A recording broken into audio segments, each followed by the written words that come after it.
बारिश की बूंदें भले ही छोटी हो, लेकिन उनका लगातार बरसना बड़ी नदियों का बहाव बन जाता है।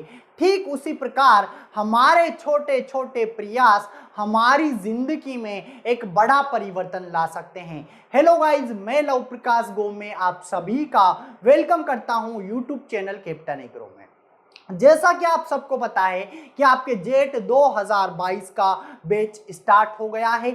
अभी फिलहाल मैं आपको एग्रीकल्चर के अंदर एनिमल हस्बेंड्री पढ़ा रहा हूं और एनिमल हस्बेंड्री में आज की हमारी क्लास एनिमल हस्बेंड्री क्लास 5 है। इसके पहले हमने 4 क्लासें पढ़ी हैं। उनके अंदर मैंने आपको काऊ को पढ़ाया है, गाय को हमने पढ़ा है, गौ माता को हमने पढ़ा है और आज के वीडियो में हम बात करेंगे किसकी, गाय भैंस पानी में। अब कौन सी भैंस है जो पानी में जाती हैं ये भी मैं आपको बताऊंगा। तो आइए आज का वीडियो स्टार्ट करते हैं। शुरू करने से पहले जो लोग चैनल पर नए हैं चैनल को सब्सक्राइब जरूर कर ले, पास में जो बेल आइकन है उस पर क्लिक करें ताकि आने वाले सभी वीडियोस के नोटिफिकेशन आपको टाइम टू टाइम मिलते रहे। इसके अलावा जिन्होंने अब तक कैप्टन एग्रो ऐप को डाउनलोड नहीं किया है डाउनलोड जरूर कर ले, लिंक नीचे डिस्क्रिप्शन में दे रखा है। तो आइए आज का वीडियो स्टार्ट करते हैं। बात करेंगे बफेलो भैंस। इसका अन्य नाम क्या है, यहां से भी क्वेश्चन आता है। तो इसको ब्लैक डायमंड कहा जाता है। क्या कहा जाता है? ब्लैक डायमंड के नाम से इस भैंस को जाना जाता है। मैं भैंस के बारे में आपको पूरी ए से लेकर जेड तक जानकारी इस वीडियो में देने वाला हूं, तो बिल्कुल अच्छे तरीके से आप एक नोटबुक लेकर बैठे और नोट करते रहे। तो आओ बात करते हैं। सबसे पहले मैं बात करूंगा भैंसें जो होती है कितने प्रकार की होती है। आप सबको पता होगा कि भैंसें कितने प्रकार की होती है, 2 प्रकार की होती है। और आपने जो 2 प्रकार की भैंसें पढ़ी हैं बिल्कुल उनसे अलग तरीके से आज मैं आपको बताने वाला हूं ताकि ज्यादा से ज्यादा जानकारी आप लोगों को हो सके। पहले नंबर पे मैं बात करूंगा किसकी, अफ्रीकन बफेलो की। किसकी बात करूंगा? African buffalo. और दूसरे नंबर पर कौन सी बफेलो आती है? तो दूसरे नंबर पर आती है एशियन बफेलो। कौन सी बफेलो? Asian buffalo. अब तक आप लोगों ने क्या सीखा? तो ये सीखा कि भैंसें 2 प्रकार की होती है, एक तो कौन सी, अफ्रीकन, और दूसरी एशियन बफेलो। अभी 2 प्रकार किस तरीके से हैं तो देखो, ऐसी भैंसें जो अफ्रीका महाद्वीप में पाई जाती है उनको हम अफ्रीकन बफेलो बोलते हैं। और दूसरा प्रकार कौन सा है? एशियन बफेलो, जो एशिया महाद्वीप में पाई जाती है। इनको एशियाटिक बफेलो भी कहा जाता है या फिर एशियन बफेलो भी कहा जाता है। अब हम बात करेंगे किसकी, एशियन बफेलो की। जो एशियन बफेलो हैं ये भी 2 प्रकार की होती है। कितने प्रकार की होती है? ये भी 2 प्रकार की होती है। पहले नंबर पर हम बात करेंगे कौन सी, जंगली। कौन सी? जंगली भैंसों की बात करेंगे, जंगली भैंसें। इसके अलावा दूसरे नंबर पर कौन सी आती है? तो दूसरे नंबर पर आती है मेरे दोस्त कौन सी, पालतू भैंसें, जिनको पाला जाता है। किसके लिए? दूध के लिए भी पालते हैं। और याद रखना कृषि कार्यों के लिए भी पालते हैं। अगर आप पंजाब हरियाणा में जाओगे तो जो भैंसा होता है उससे गाड़ी वगैरह चलाई जाती है। याद रखना अच्छे तरीके से, ऐसा नहीं है कि बैलगाड़ी चलाते हैं, नहीं, भैंसे भी क्या करते हैं, गाड़ी चलाते हैं। तो 2 प्रकार की हो गई एशियन बफेलो, एक तो जंगली भैंसे हो गई और एक पालतू भैंसे हो गई। अब हमें इस जंगली भैंसे से मतलब नहीं है, हमें किससे मतलब है? हम बात करेंगे पालतू भैंसे। जो पालतू भैंसे होती हैं ये भी 2 प्रकार की होती है। कितने प्रकार की होती है? ये भी 2 प्रकार की। कौन कौन सी होती है? तो इसमें पहले नंबर पर हम बात करेंगे किसकी, रिवर बफेलो। कौन सी बफेलो? River buffalo. इनको क्या बोला जाता है? इनको याद रखना, इनको हम जलीय भैंसे भी बोलते हैं। क्या बोलते हैं? जलीय भैंसे भी बोलते हैं। इसके अलावा दूसरे नंबर पर कौन सी आएगी? तो स्वैम्प बफेलो आएगी। कौन सी आएगी मेरे दोस्त? स्वैम्प बफेलो आएगी। इनको हम कौन सी बोलते हैं? दलदली क्षेत्र वाली भैंसे बोलते हैं। कौन सी? दलदली क्षेत्र वाली भैंसे हम इनको कहते कहते हैं, याद रखोगे। आई होप आप लोगों को अच्छे तरीके से समझ में आ रहा होगा। अब आते ही मैंने बोला था कि गई भैंस पानी में, आप भी अक्सर ऐसा बोलते हो, इसका क्या अभिप्राय है तो आप खुद जानते हो। जैसे ही भैंस को छोड़ेंगे पानी में जाके बैठ जाती है, लेकिन क्यों? अरे उसका शरीर का रंग कैसा होता है? काला होता है, और जिसका रंग काला होता है उसको ज्यादा गर्मी लगती है, इसीलिए भैंस पानी में जाके बैठ जाती है। लेकिन इतनी सारी भैंसें हैं, इनमें से कौन सी भैंसों के लिए हम बोलते हैं कि गई भैंस पानी में? तो हम किसके लिए बोलते हैं? रिवर बफेलो के लिए बोलते हैं। ऐसी भैंसें जो जल में मतलब फटाक से जाके अरे गई भैंस पानी में, तो कौन सी है? रिवर बफेलो है। अब यहां से इनका जूलॉजिकल नेम आपसे पूछा जाता है। एक बच्चे का कमेंट आया था कि सर जूलॉजिकल नेम याद नहीं होता। मेरी गारंटी है मैं आपको सब कुछ याद करवा दूंगा। बस इतना चाहता हूं कि आपका सारा का सारा फोकस इस बोर्ड पर होना चाहिए। ये वीडियो खत्म होगा तब तक आपको सबको भैंसों की सारी जानकारी हो जाएगी। तो आओ बात करते हैं जूलॉजिकल नेम की। जो रिवर बफेलो है इसका जूलॉजिकल नेम क्या है? बुबेलस बुबेलस बुबेलिस। क्या है? बुबेलस बुबेलिस। इसका क्या हो गया जूलॉजिकल नेम? हिंदी में भी लिख देता हूं, बुबेलस और बुबेलिस, ये इसका साइंटिफिक नेम आप बोल सकते हो, इसका जूलॉजिकल नेम बोल सकते हो। अरे जिन भैंसों को हम पालते हैं उन भैंसों की मैं बात कर रहा हूं। इसके अलावा जो दलदली क्षेत्र वाली या जो स्वैम्प बफेलो है, इनको क्या कहा जाता है? इनका जूलॉजिकल नेम क्या है? तो आओ इनका जूलॉजिकल नेम भी आपको याद करवा देता हूं। बुबेलस बुबेलिस बुबेलिस कार्बेनेसिस। कार्बेनेसिस याद रखोगे तो ये क्या हो गया? दोनों का जूलॉजिकल नेम हो गया। याद रखना, अच्छे तरीके से क्वेश्चन आता है। अब आओ और गहराइयों में मैं आपको लेके चलता हूं।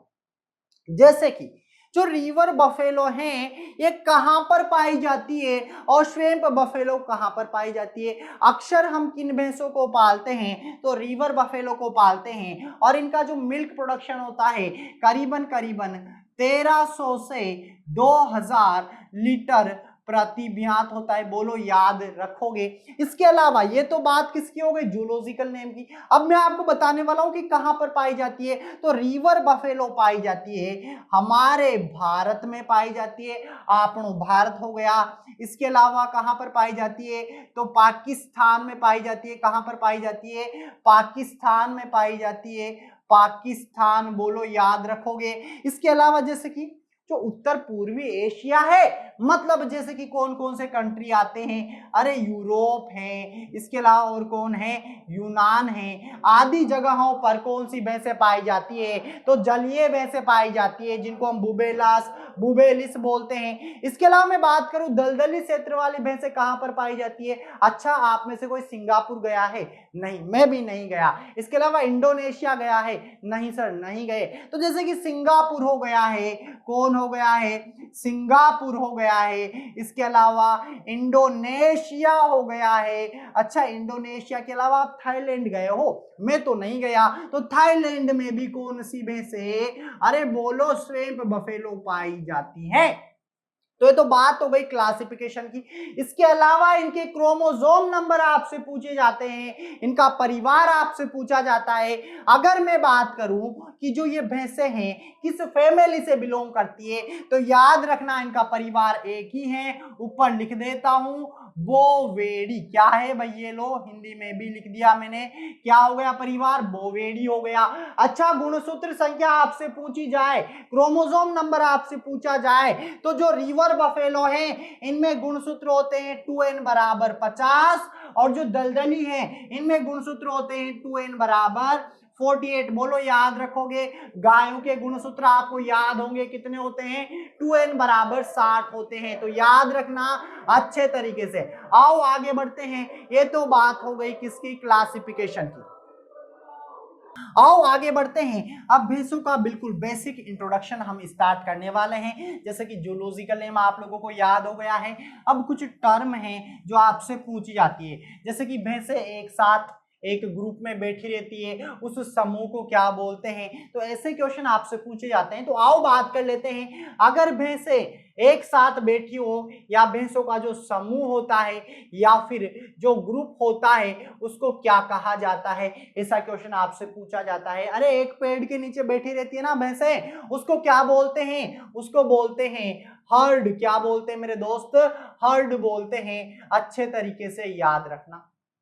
अब बात करते हैं किसकी, प्रौढ़, प्रौढ़ नर भैंस या प्रौढ़ नर को हम क्या बोलेंगे, इसको इंग्लिश में लिख लेना अडल्ट मेल की बात कर रहा हूं। तो जैसे कि गाय में हमने क्या बोला था, बुल बोला था, तो इसको क्या बोला जाता है, इसको भी बुल ही बोला जाता है। क्या बोला जाता है, बुल या बुल बफेलो आप इसको बोल सकते हो। क्या बोल सकते हो, बुल बफेलो आप इसको बोल सकते हो, या फिर हिंदी में आप चाहो तो इसको भैंसा बोल सकते हो। जैसे कि गाय में हमने सांड बोला था, ऐसे आप यहाँ पे क्या बोलोगे, भैंसा बोलोगे। आओ आगे बढ़ते हैं और बात करते हैं किसकी, प्रौढ़ मादा की। जो प्रौढ़ मादा है मतलब समझ गए किसकी बात कर रहा हूं, अडल्ट फीमेल की बात कर रहा हूं। और इसको क्या बोला जाता है, अरे अडल्ट को, अडल्ट फीमेल को क्या बोलेंगे, बफेलो बोलेंगे। क्या बोलेंगे, बफेलो। या फिर आप सीधा सीधा क्या बोल दो, भैंस बोल दो। बोलो याद हो रहा है कि नहीं हो रहा। आओ आगे बढ़ते हैं। इसके अलावा मैं बात कर रहा हूं किसकी, वयस्क, वयस्क नर की बात कर रहा हूं, जिसको हम क्या बोलते हैं, यंग मेल बोलते हैं। और इसको क्या बोलोगे, अरे फटाफट जल्दी से बोल दो, तो इसको हम बोलेंगे बफेलो कॉफ। क्या बोलेंगे, बफेलो, बफेलो कॉफ बोलेंगे, क्योंकि बच्चे को कॉफ बोलते हैं। और याद रखना, अरे इसको आप अपनी देसी भाषा में क्या बोलते हो, बोलो बोलो, पाडा बोलते हो कि नहीं बोलते। उसी पाडे की मैं बात कर रहा हूं, तो इसको पड्डा या फिर पाडा भी कहा जाता है। बोलो याद रखोगे। आओ आगे बढ़ते हैं, बात कर लेते हैं किसकी, वयस्क मादा की बात करते हैं। इसको क्या बोलते हैं, इसको यंग फीमेल बोलेंगे। क्या बोलेंगे, यंग फीमेल बोलेंगे। और इसको क्या बोलेंगे, ही पर कॉफ या ही पर बफेलो आप बोल सकते हो। क्या बोल सकते हो, ही पर कॉफ या ही पर कॉफ बफेलो आप इसको बोलोगे, याद रखना। और इसको हिंदी में पडिया बोला जाता है। क्या बोला जाता है, पडिया। जैसे कि गाय में बोलते हैं ना केड़ा केड़, ठीक उसी प्रकार। और इसका जो बछड़ा होता है उसको आप पाडा ही बोलोगे नॉर्मली, आप को बोलोगे। अच्छे तरीके से याद रखोगे। तो ये तो बात हो रही है किसकी, इसके जो शब्दावली है उनकी। आओ आगे बढ़ते हैं, बात करते हैं जो ये भैंस है, ठीक है, जो भैंस है इसका गर्भकाल कितने दिन का होता है, गर्भकाल अवधि कितने दिन की होती है, गर्भकाल या फिर इसको इंग्लिश में जेस्टेशन, जेस्टेशन पीरियड कहा जाता है। क्या कहा जाता है, जेस्टेशन पीरियड। और भैंस का जो जेस्टेशन पीरियड होता है ये 310 दिन का होता है। और याद रखना गाय का 281 दिन का होता है। बोलो याद रखोगे। आओ आगे बढ़ते हैं, बात कर लेते हैं इसके मांस को क्या कहा जाता है। अरे इसका जो मीट होता है उसको क्या बोलते हैं, तो उसको बफन बोलते हैं। क्या बोलते हैं, बफन बोलते हैं। लेकिन जो कौन सी जंगली भैंसें होती है उनके मांस को केरा बीफ बोला जाता है। अलग से लिख लेना भाई, जो जंगली भैंसें हैं, कौन सी भैंसें, जो जंगली भैंसें हैं उनके मांस को केरा बीफ बोलते हैं। क्या बोलते हैं, केरा बीफ बोलते हैं। आगे बढ़ते हैं, बात कर लेते हैं किसकी, अरे शारीरिक, शारीरिक तापमान की बात कर रहे हैं। मतलब मेरे दोस्तों बॉडी टेम्परेचर में आपको बताने वाला हूं। और इसका बॉडी टेम्परेचर कितना होता है, अरे कमेंट कर दो फटाफट जल्दी से, कितना होता है, 37.5 डिग्री सेल्सियस। सर फारेनहाइट में पूछ लिया तो बता रहा हूं भाई, देखो 100 डिग्री फारेनहाइट क्या होता है, इसका बॉडी टेम्परेचर होता है। जैसे कि हमने गाय का कितना देखा था, तो 38.5 देखा था। गाय का शरीर का तापमान ज्यादा होता है, जबकि भैंस के शरीर का तापमान कैसा होता है, कम होता है। आई होप जो भी आपको पढ़ा रहा हूं अच्छे तरीके से समझ में आ रहा होगा। आप फटाक से इसका स्क्रीनशॉट ले लो तब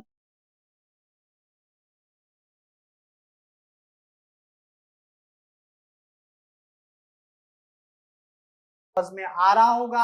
आप फटाक से इसका स्क्रीनशॉट ले लो, तब तक मैं इस मार्कर में इंक डाल लेता हूं। ठीक है भाई, स्क्रीनशॉट लेते रहना, अच्छे से समझते रहना, और कोई भी अगर डाउट हो तो कमेंट बॉक्स में डाल देना, आपको आंसर दिया जाएगा। बस आप पढ़ते रहे अच्छे तरीके से और अच्छे से समझते रहे। इस वीडियो को आप अधिक से अधिक लाइक करें, शेयर करें। ये सब आप ही का परिवार है, कैप्टन एग्रो अपना परिवार है और इसको जल्दी से जल्दी हमें आगे बढ़ाना है। ठीक है भाई, तो आओ आगे बढ़ते हैं। सॉरी भाई, नोट कर लिया था ना सबने? एक एक टर्म अच्छे से याद कर लेना, एक एक शब्द याद कर लेना, तभी जाके मजा आएगा, अन्यथा मजा नहीं आएगा। आओ आगे बढ़ते हैं। तो आओ आगे बढ़ते हैं। अब मैं बात करूंगा किसकी? श्वास दर की। श्वास दर, इसको हम इंग्लिश में रेस्पिरेशन रेट बोलते हैं। और जो भैंस की श्वास दर होती है, ये कितनी बार श्वास लेती है एक मिनट में? तो 15 से 18 बार श्वास लेती है, 18 बार प्रति मिनट। याद रखोगे, 15 से 18 बार श्वास लेती है। इसके अलावा आपसे इसकी नाड़ी की गति पूछी जाती है। क्या पूछी जाती है? नाड़ी की गति। और जो नाड़ी की गति है, इसको इंग्लिश में हम पल्स रेट बोलते हैं। मैं इसको PR लिख देता हूं, याद रखना। और ये कितनी बार? तो 40 से 45 बार। कितनी बार? 40 से 45 बार प्रति मिनट। क्वेश्चन पूछा जाता है कि इसकी जो नाड़ी की गति होती है, ये नाड़ी कहां पर होती है या ये धमनी कहां पर होती है? जैसे हमारे तो आपने देखा होगा, डॉक्टर क्या करता है? हाथ पकड़ता है और हम सोचते हैं कि हाथ गर्म है तो बुखार है, हाथ ठंडा है तो बुखार नहीं है। अरे वो गर्म ठंडा चेक नहीं करता, वो आपके पल्स रेट चेक करता है, वो आपके नाड़ी की गति चेक करता है। ठीक उसी प्रकार गायों भैंसों के अंदर भी नाड़ी की गति चेक करते हैं डॉक्टर। अब कहां पर? उसके पैर में नहीं, कहां पर पाई जाती है? कौन सी धमनी है? ऐसे क्वेश्चन आपसे एग्जामिनर पूछता है। तो याद रखना, जो भैंस हैं, जो गाय हैं, इनमें एक धमनी है जिसका नाम क्या है? कॉक्सिजियल धमनी है। और याद रखना है कहां पर पाई जाती है, ये भी आपसे पूछ लेता है। तो ये पूछ लेता है तो पूंछ में पाई जाती है। कहां पर पाई जाती है? पूंछ में पाई जाती है। बोलो, याद रखोगे अच्छे तरीके से? और कितनी बार? 40 से 45 बार प्रति मिनट। आओ आगे बढ़ते हैं। इसके अलावा जैसे कि बॉडी टेम्परेचर हमने देख लिया है, अब हम बात कर लेते हैं इसकी प्यूबर्टी कब स्टार्ट होती है, इसके यौना आरंभ। किसकी मैं बात कर रहा हूं? यौना आरंभ की मैं बात कर रहा हूं। इसको हम प्यूबर्टी बोलते हैं। अच्छा, प्यूबर्टी क्या होती है? मैंने आपको लास्ट वीडियो में भी बताया था। जब मादा पशु नर पशु के साथ संभोग करने की इच्छा प्रकट करे, ठीक है ना? सॉरी, मतलब अपने यौन आरंभ की परिभाषा कुछ इस तरीके से आप लिखोगे। कहने का मतलब है जब वो प्रजनन के लिए रेडी हो जाए, उसके सारे के सारे जननांग विकसित हो जाए, ऐसी अवस्था को हम क्या बोलते हैं? यौन आरंभ बोलते हैं या प्यूबर्टी बोलते हैं। और ये प्यूबर्टी कब आती है भैंसों में? तो ये आती है 30 से 42 माह में। कब आती है? 30 से 42 माह में आती है। इसके अलावा एक और शब्द आपसे पूछा जाता है, जो पूछेगा क्या? मध्य चक्र। और इसको हम क्या बोलते हैं? तो इसको ईस्ट्रस साइकिल बोलते हैं। क्या बोलते हैं? Oestrus cycle. और भैंसों में ईस्ट्रस साइकिल कितने दिन की होती है? तो 21 दिन की। सर ये साइकिल क्या होती है ये भी आपको बताऊंगा, लेकिन इससे पहले एक और शब्द हम जान लेते हैं जिसको हम बोलेंगे मध्यकाल। और मध्यकाल को हम बोलते हैं ईस्ट्रस पीरियड। क्या बोलते हैं? ईस्ट्रस पीरियड बोलते हैं। और भैंसों के अंदर जो ईस्ट्रस पीरियड होता है, ये कितने घंटे का होता है? तो ये 27 घंटे का होता है। अब आओ एक एक शब्द को आपको समझा देता हूं अच्छे तरीके से। देखो, यहां पर 3 शब्द आए हैं। एक तो यौन आरंभ या प्यूबर्टी, मतलब ऐसी अवस्था जिसमें भैंसों के सारे जननांग अच्छे तरीके से विकसित हो जाए, मतलब वो प्रजनन के लिए रेडी हो जाए, ऐसी अवस्था को प्यूबर्टी बोलते हैं। और ये कब आती है? 30 से 42 माह में। फिर मैंने मध्य चक्र आपको बताया, फिर मध्यकाल। अब पहले मध्यकाल समझ लो कि मध्यकाल क्या होता है। मध्यकाल में मादा पशु क्या करती है? नर पशु के साथ संभोग करने की इच्छा प्रकट करती है। ऐसे काल को ही हम क्या बोलते हैं? मध्यकाल, या इसको गर्मी में आना या इसको पाली में आना भी कहा जाता है। और ये कितने घंटों के लिए होता है? तो 27 घंटों के लिए। अब मेरी बात को ध्यान से समझना। दो मध्यकाल के बीच का समय क्या कहलाता है? तो मध्य चक्र कहलाता है। क्या कहलाता है? दो मध्यकाल के बीच का समय क्या कहलाता है? मध्य चक्र कहलाता है। एक एक शब्द आपको अच्छे से याद होना चाहिए। आओ आगे बढ़ते हैं। देखो, जब आपने भैंसे ले ली है तो उनको बांधोगे भी सही। अब बांधने के लिए भी रात में तो हम अलग जगह पे बांधते हैं और दिन में अलग जगह पे बांधते हैं। अगर मैं बात करूं ओपन एरिया और क्लोज एरिया, मतलब मैं बात कर रहा हूं किसकी? बांधने की, स्थान की मैं बात कर रहा हूं कि कितने स्थान की आवश्यकता होगी एक भैंस के लिए। एक भैंस का बता रहा हूं मैं आपको। तो देखो, दो तरीके के स्थान आपको बताऊंगा। एक तो मैं आपको बताऊंगा कौन सा स्थान? बंद स्थान।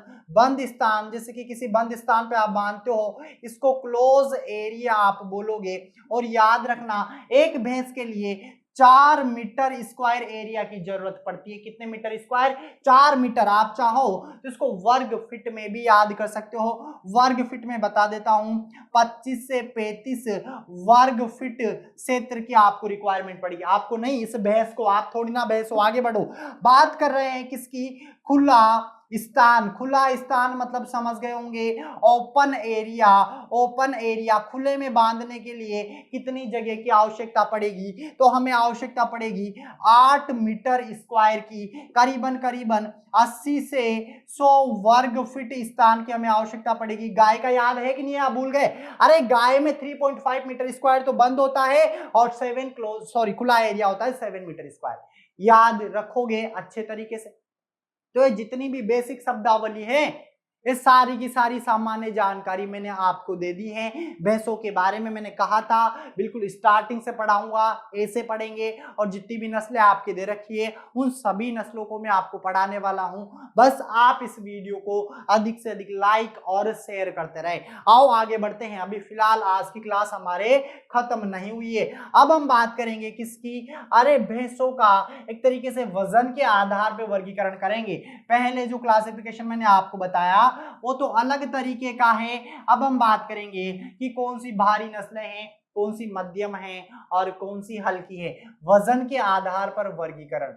वजन के आधार वजन के आधार पर वर्गीकरण की मैं बात कर रहा हूं। ठीक है, तो देखो, इनको 3 भागों में बांटा गया है। सबसे पहले हेवी ब्रीड, मतलब समझ गए होंगे भारी श्रेणी। कौन सी श्रेणी? भारी श्रेणी। और इनको हेवी ब्रीड हम बोलेंगे। तो हेवी ब्रीड में कौन कौन सी नस्लें आती है जिनका शरीर भारी भरकम होता है? तो बस आप एक फल याद रख लो। क्या जामुन खाया आपने कभी? जामुन खाने में अच्छा लगता है, बस जामुन याद रखो, आपको याद हो जाएगी सर जामुन क्या है। तो जामुन एक ट्रिक है। जामुन क्या है? ट्रिक है। ये देखो, ये जा और ये मुंह और ये ना, याद रखोगे। जा मतलब मेरे दोस्त याद रखना, जाफराबादी। अरे बिल्कुल ट्रिकली तरीके से मैं आपको पढ़ाने वाला हूं, बस याद करते रहे।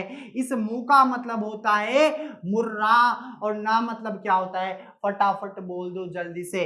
जामुन मुर्रा हो गया है। और इस ना का मतलब नीली रावी, याद रखना। क्या याद रखना? नीली रावी याद रखना। चाहो तो आप जामुनी कर सकते हो, लेकिन जामुनी थोड़ा अजीब हो जाएगा। बात समझ गए? लेकिन आपके सही हो जाएगा। जामुन याद हो जाएगा।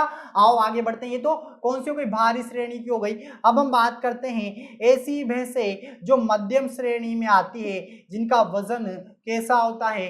कम होता है, मतलब मध्यम आकार की होती है। वो कौन कौन सी है? तो देखो, वो है आपके, एक तो महसाना है। कौन सी है? महसाना। और एक आपके भदावरी है और एक आपके नागपुरी है। कौन सी है? नागपुरी है। बोलो, याद रखोगे ये 3 नस्लें कौन सी है? मध्यम श्रेणी में आती है। भदावरी, मेषाना और नागपुरी। याद रखोगे, मह भदा नाग। ठीक है, आगे बढ़ते हैं। इसके अलावा तीसरे नंबर पे हल्की श्रेणी की बात करेंगे। ऐसी भैंसें जो मतलब हल्की होती है, जिनका वजन सबसे कम होता है, और वो कौन सी है? तो वो नस्ल कौन सी है? सूरती है। कौन सी है? सूरती है। अब इनमें से आपके सिलेबस में कितनी नस्लें दे रखी है ये मैं आपको बता देता हूं। आपके जेट के सिलेबस में करीबन करीबन 6 बेसों की नस्लें हैं। कौन कौन सी है? एक तो जाफराबादी है, और एक मुर्रा है, एक नीली रावी है, भदाउरी है, मेशाना है, सूरती है। मतलब कहने का मतलब ये नागपुरी जो नस्ल है ये आपके सिलेबस में नहीं दे रखी है। आई होप आज का सारा वीडियो अच्छे तरीके से आपको समझ में आया होगा। कोई भी डाउट है चैट बॉक्स में बता देना, आपको आंसर दिया जाएगा। और हाँ, आप इस वीडियो के नीचे कमेंट बॉक्स में अपना अपना ओपिनियन जरूर दे। ये वीडियो आपको कैसा लग रहा है, कोई कमी है तो आप बताओ, कोई राय कोई सुझाव अगर आपको देना है तो कमेंट बॉक्स इसीलिए है ताकि आप आपका सुझाव प्रकट कर सको, कोई भी आपका क्वेश्चन है उसको आप पूछ सको। तो बिल्कुल इस वीडियो को लाइक करें, अधिक से अधिक शेयर करें। जो लोग चैनल पर नए हैं चैनल को सब्सक्राइब जरूर कर ले, पास में जो बेल आइकन है उस पर क्लिक करें ताकि आने वाले सभी वीडियोस के नोटिफिकेशन आपको टाइम टू टाइम मिलते रहे। हम मुलाकात करेंगे अगले वीडियो में, तब तक आप सभी को मेरा राम राम, नमस्कार, जय जवान जय किसान, जय हिंद फ्रेंड, बाय बाय।